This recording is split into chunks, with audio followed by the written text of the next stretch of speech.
So we have seen how we can create a database and tables inside that database. Now let's see how we can drop the table, alter the table, or delete the columns from a table.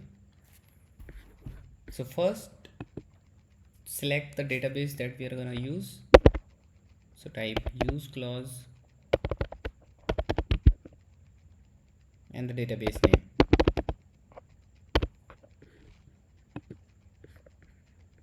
Okay, now store database is in action. So first let's see how we can drop the table. For that, create a test table inside the store database. Right, create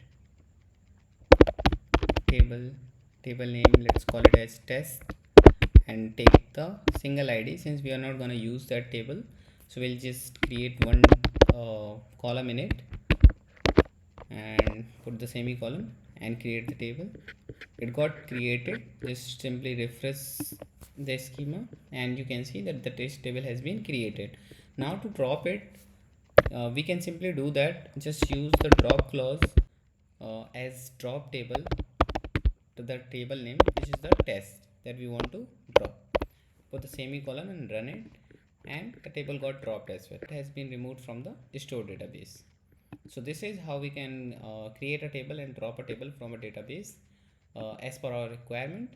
Now see how we can alter the table that we have created in the databases. Now let's take one example that in customer table we have 5 columns in it: id, name, gender and phone. Let's say we also want to add the email of the customers in that particular table. How we can do that? For that, simply use the alter clause, type alter table. Now put the table name.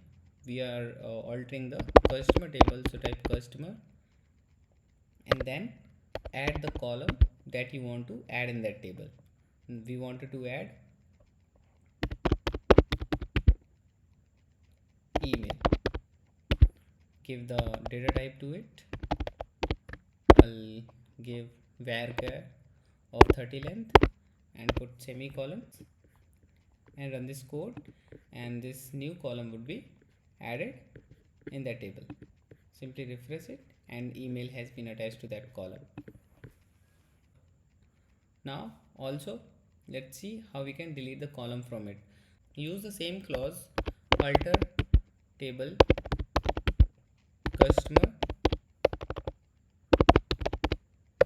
and now what do we want to do? We want to delete the column name. So use drop column name and put semicolon and run this code.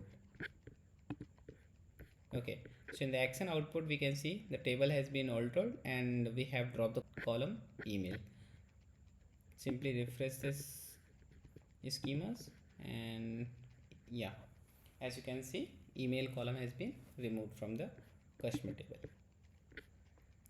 So similar to adding the column and dropping the column, we also have a bunch of actions that we can perform using the alter clause. Let's see what are those actions that we can perform.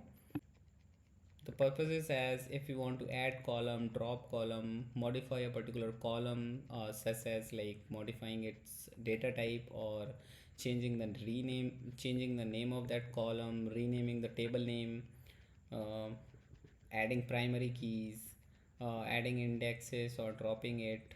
Yeah, so these are all the actions that we can perform using the alter clause. You can take the screenshot of it and you can try these commands from your end so that like you can get better understanding of each change that in each row we are doing.